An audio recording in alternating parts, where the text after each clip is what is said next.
Teenager is at large tonight after a failed drug deal involving cookies. I'm Ashley Zavala, and coming up, we'll explain. After being called out by the Public Defender's Office, Governor Jay Nixon fires back. A Jefferson City man is suing the city of Columbia and 2 police officers alleging excessive force. I'm Stephanie Hirata with the details of his lawsuit coming up.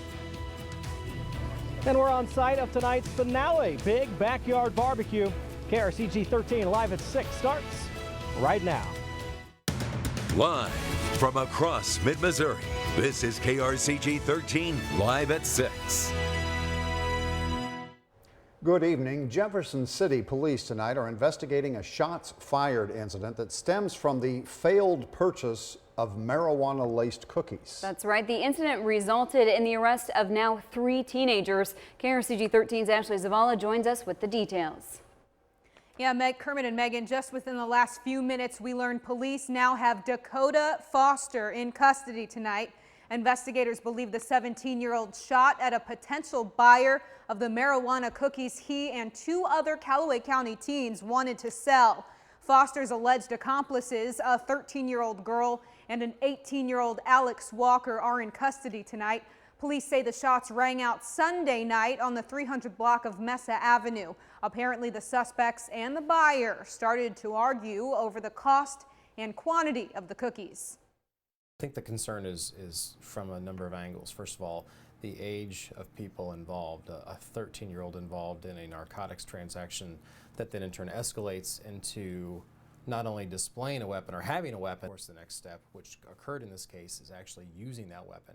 I mean, we could have very well had a homicide on our hands over marijuana-laced cookies. The 3 in custody, the 13-year-old girl and Walker, face charges of assault and possession with the intent to distribute. We have yet to hear what Foster faces. Reporting for KRCG 13, I'm Ashley Zavala. And now, your KRCG 13 Weather Authority First Weather. Live in Jefferson City, we are at the Big Backyard Barbecue season finale. Tonight with the Missouri Beef Council, we're doing things right. We've got some strips on the grill tonight. We'll learn a little bit more about that coming up in the show. In the meantime, there's been a few areas of some rain showers across mid-Missouri. Right now over Jefferson City, at least on our sky cam, nothing showing. Just a few clouds here off in the distance. Again, a live look on our Scruggs Lumber camera. There were some rain showers across the capital city earlier this afternoon around that 2 o'clock to 3 o'clock time frame. Since then, things have dried out, but you can really feel a little bit of that humidity. Statewide, clouds and radar, a few more clouds and a few areas of some light rain showers in Boone County. Some of those rolled through Columbia here, about a half hour or so ago. Now they're out just to the east of Ashland. They'll continue to move into southern Callaway County, and also a few more areas of some light rain showers through Monotol right now. Temperatures are on the warm side, mid to upper 80s to right around 90 degrees. You can really feel that humidity. That heat index is making things feel like around 95 degrees here this afternoon. Overnight, we're going to continue to find warm conditions, mostly clear skies, dry conditions overnight, so those rain showers once the sun sets aren't going to make a big difference. We're going to talk a little bit more about some rain, some heat and humidity ahead in your forecast coming up here in just a few more minutes. Thank you, Zach. Governor Jay Nixon this week is defending his record on budgeting for the Missouri Public Defender program following a public reprimand by the head of that office. In a letter last week, Director Michael Barrett said budget cuts have prevented his office from hiring enough public defenders for people who cannot afford their own representation. Barrett criticized Nixon for repeated withholds of approved funding and then told the governor he was being appointed to represent indigent clients. Barrett claimed that legal authority. Nixon dismissed the notion. I signed a bill that says how lawyers are appointed, and this is not the method.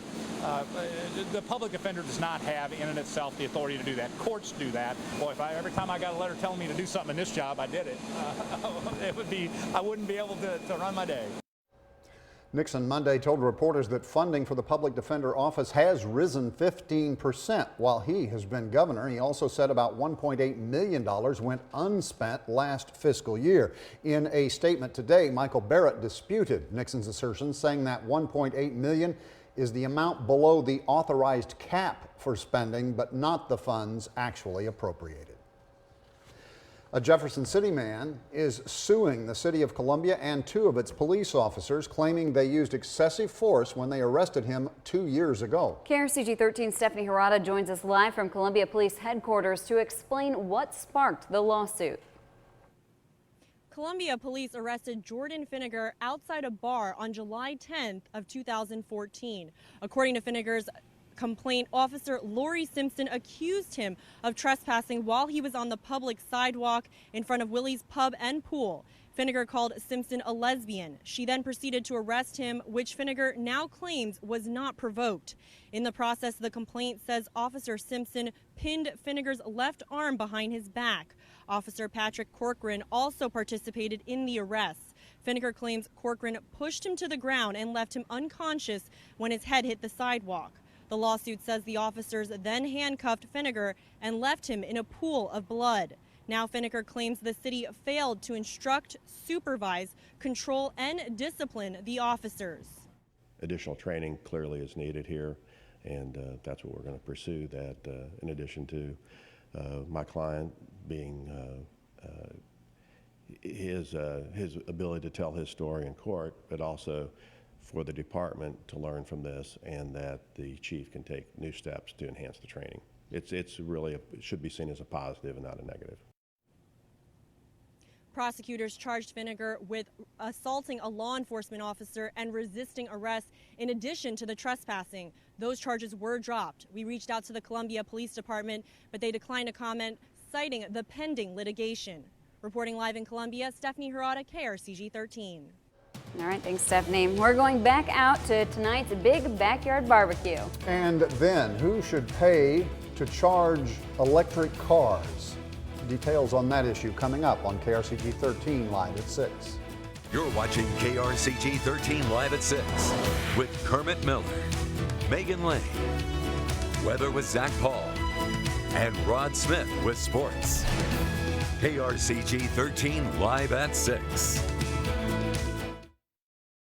Today's Mortgage Report is brought to you by now, your KRCG 13 Weather Authority forecast.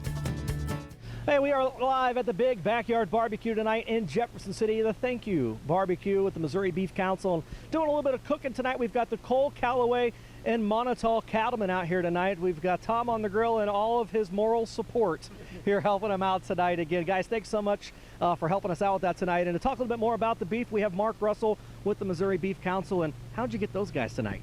Well, these guys are really, I think, kind of getting tuned up for the Missouri State Fair. A lot of these guys will be at the Beef House serving some great steaks in Sedalia this coming week and next week. Yeah, say, of course, and I'll tell you, we've been sort of sampling here a little bit the last hour, and those steaks are tasting pretty good. And like you said, these guys are going to be out there at the Beef House, right? I mean, that's right. Tell us about the State Fair coming up. Well, the Missouri Cattlemen's Association, every year they have the Beef House, and they invite people to come in that are on the fairgrounds and enjoy probably one of the best meals that they can eat on the fairgrounds, whether it's steaks or hamburgers or cheeseburgers. And then just right next door, we have a beef showcase where people can come in and actually learn new cooking techniques, new recipes about beef. So it's going to be a great time. And if they don't want to just learn about, like, let's say the final resting place for some of the beef, there's other places, or probably some other shows and things going on out there too. Oh, absolutely. There's lots of shows going on, musical shows, bands, tractor pulls, horse shows, you name it, cattle shows. It's all there. So you can learn anything you want to about cattle over the next couple weeks out at the State Fair. Absolutely. It's Very a great good. place to So what do. about tonight? We've got, looks like some strips on the grill. Yeah, right? some strip loins are actually part of a T-bone. And the T-bone is one of the lean cuts now that we talk about with the beef industry. And so the loins come out of that same cut, as do fillets. But this is the lean part of a T-bone steak, and they've marinated it, and it's just going to be awesome. It does. We've sampled it so far. Again, it is good. Mark, thanks so much again. Thank It's you. been a great season. It has been. And hopefully we'll cap the rest of this off with a good meal later tonight. Very good. Mark, thanks so much. Hey, it is, again, the big backyard barbecue. It has been a wonderful night. We've had a couple thunderstorms in the area. In fact, here earlier today at McClung Park, we had some rain showers. Now, not so much, but we are feeling a little bit of the humidity. We will find mostly clear skies across the area tonight. Temperatures will fall out of the 80s, back into the 70s tomorrow morning. We'll find a few clouds here and there. Some rain showers are still out there right now, and those will linger to about sunset. Beyond that, not much to worry about. Looking ahead to the weekend, more comfortable weather. Temperatures low to mid 80s both Saturday and Sunday. I think we'll find some morning storms on Saturday, and then Sunday looking like the pick day with temperatures in the low to mid 80s. Low humidity coming up as well. So here's clouds and radar. A couple of those showers and thunderstorms started off really big out towards Marshall, Sedalia. They've weakened as they've moved through a lot of parts of central Missouri. Still a few near Columbia out towards Ashland. Some of those will roll into Fulton. Also a couple more out near the Jamestown area. So you guys will find a little bit of some light rain showers. Temperatures are on the warm side, mid to upper 80s right now. A couple areas near 90 degrees. When you factor in that humidity, it's feeling like we're around 95, 96 degrees. Here's what it looks like over Jefferson City right now. That heat index feels like 99 degrees on our Scruggs Lumber camera. And you can see a couple of those clouds off in the distance. As far as some of those rain showers, the big picture, not a whole lot happening over the state, but we are finding a weak little boundary to our south, and some of those clouds may impact parts of the area here overnight. Your hour-by-hour forecast does pick up on a couple of these isolated showers. Notice, though, beyond sunset, not much left. So we'll start your Wednesday morning off on a dry note. A few clouds here and there. As we go through your Wednesday afternoon, more sunshine for the second half of the day. Temperatures will start to warm up. Could find a couple spot showers again Wednesday afternoon. Overall, Wednesday will be dry. As we go Wednesday night into Thursday, temperatures are going to remain on the warm side. The mugginess will continue. And still looking for mostly sunny skies for your Thursday with maybe a spot shower. Overall, though, I think your Wednesday and Thursday are going to be dry. Here is that 7-day forecast. Looking for temperatures in the low to mid 70s the next couple of mornings. Wednesday afternoon, looking for highs in the lower 90s. The heat index tomorrow near 100. It'll be a little warmer for Thursday, highs in the mid 90s. The heat index around 105. But looking ahead to the weekend, things are looking very comfortable. We'll find some sunshine and temperatures back into the 80s. We're here at the season finale of the Big Backyard Barbecue. Megan Kermit, back to you. All right, thank you, Zach. Well, each year more and more electric cars hit the road in search of power. But who should be paying for the charging stations? That's one of the questions facing the Public Service Commission. That's next on KRCG 13 Live at 6. Closed captioning is brought to you by Jones Beltone Hearing Care. Missouri Public Service Commission has concluded the PSC does have regulatory authority over charging stations for electric cars. The staff also concluded that regulated utility companies should not be able to charge all electricity ratepayers for the cost of installing those charging facilities.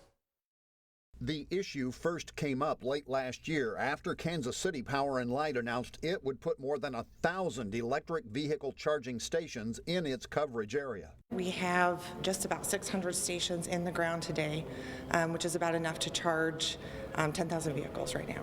And then asked the PSC for permission to bill the cost to all of its electricity customers through the general rate structure. The PSC staff rejects that idea. Because this is a specialized type of service that only a small percentage of the customers may take advantage of, at least at this time. It just feels different than regular. The U.S. Department of Energy says automakers last year sold more than 113,000 hybrid and purely electric vehicles. In Missouri, there are very few charging facilities outside the metropolitan areas. We discovered a few in Columbia during an electric car promotional event in June. The preceding month, dozens of stakeholders gathered in Jefferson City to hash out the regulatory issues surrounding car charging stations. We have consumer advocates, we have manufacturers, we have charging station owners or providers, and the utilities. One issue not fully resolved is the outright ownership of the stations, which often appear at private businesses ranging from convenience stores to car dealerships. In some states, they pop up curbside like parking meters. The challenge that's being faced right now by a lot of electric vehicle owners is non-electric vehicles parking in electric charge stations. In Missouri, that problem is somewhere down the road. The commission has given stakeholders and the general public until October 1st to respond to the report. And then it can be used as a resource material in future cases. Now, Diedrich notes that this report is merely a staff advisory and commissioners can choose to accept or reject the conclusions about whether general rate structures should absorb the cost of those charging stations. She says Ameren already has given a 60-day notice that it will be making an electric vehicle filing. KCP&L has not. University of Missouri curators are meeting this evening. Will they approve a new athletic director? And the Cardinals call up a top pitching prospect after a walk-off win. Rod's in next with sports from the Big Backyard Barbecue. Tonight, Colbert breaks down the election with John. Welcome back. We are live at the Big Backyard Barbecue here in Jefferson City at McClung Park, and they're serving up the steaks as we speak right now. Big news out of Columbia just moments ago. Jim Sturk is officially the new athletic director of the University of Missouri. He will be named on September 1st, beginning his job then. Introduced or mentioned today after the UM Board of Curators met in a closed session. Interim Chancellor Hank Foley made the announcement just after 6 o'clock tonight. Again, Jim Sturk, 60 years old, comes from San Diego State University, a longtime athletic director there and at Washington State before that, also at Tulane. He will be officially introduced in Columbia at 11 a.m. on Thursday. Mizzou football preseason camp continues. Practice number 6 today. The Tigers may be coming off a subpar 5-7 season, but the defense was among the best in the nation. That being said, the D-line took a major hit last week with the dismissal of Walter Brady and Harold Brantley, but the guys like Terry Beckner Jr. and Charles Harris, with those guys, the D-line should still be strong. When we lose two great guys, I mean, we just realize there's more pressure on us. Not that it's a bad thing, you know, just we got to pick up our standard of playing. We did lose two, but I mean, things happen and you got to move on from it. So I mean, we just keep working with it. And the Missouri Tiger basketball team is now 2-0 on the Italian tour. MU with a 92-78 victory in exhibition play. Cullen Van Leer had a big game today, scoring 26 points. The game was tied at 72 all after 3 quarters. Missouri going on a 20-6 run in the fourth. They'll play again on Friday.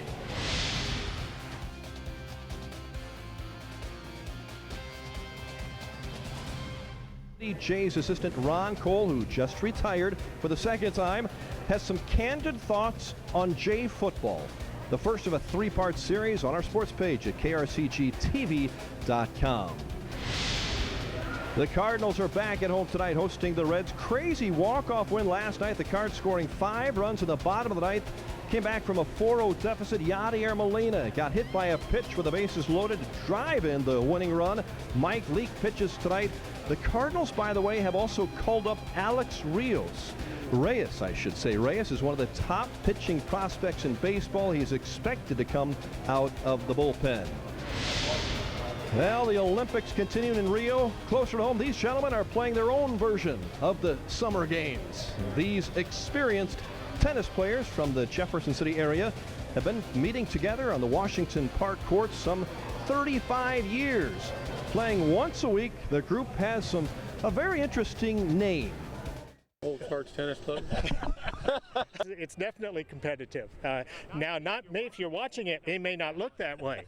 Compete as much as we can, and then we turn around and sometimes we'll just switch partners, but the competition, it's there. And we'll have more on good sports tonight at 10 o'clock. This is our final big backyard barbecue. We have winners from all over the place. Of course, we've been to Columbia, California, Fulton, and Jefferson City. And these are 2 of the winners. Kelly McDonald met us at the California backyard barbecue. Big Cardinals fan. Are they still going to make the playoffs? Let's hope. All right. And how about the steaks? They look pretty good. Yeah, I want to bite into it. I need a fork. There you go. And how about Wayne Summerer, who happens to be your uncle? That's correct. And he was a winner in Columbia. And Wayne, who do you have with you here today? I got Andy Schulte with me, a cancer survivor for 2 years. She's a beautiful little girl and doing well, Wayne? Doing real good. Good. Good to see you, Andy. Thanks for coming. We're going to enjoy the steaks and enjoy the big backyard barbecue. We'll be back with more tonight at 10. Again, Jim Sturk, the new athletic director for the University of Missouri. We'll meet him on Thursday. He'll officially begin work on September 1st, so no more interim titles. He's an actual athletic director, Jim Sturk. Good news. All right. Thanks, Rod. Zach will have a final check of our evening forecast coming up after the break. KRCG 13. Back at the big backyard barbecue here at the season finale. Food is off the grill. Folks are lined up. Guys, what do you think so far? Oh man, I think they're excited about the strip steaks, or maybe they're excited about the weather this coming weekend too. The weather for the weekend looking pretty good. It's going to feel a lot more like summer here over the next couple days. Muggy conditions both Wednesday and Thursday. Temperatures will start off in the low to mid 70s. As we get through the afternoon, looking for the low 90s tomorrow. The heat index tomorrow afternoon will be close to 100 degrees. We will have a chance for some pop-ups in the late afternoon. Same thing for your Thursday, a couple degrees warmer, highs closer to the mid-90s, the heat index upwards of 105. And then a cold front swings through on Friday. That'll bring some storms for Friday evening and into the first part of the weekend with cooler temperatures Saturday and Sunday.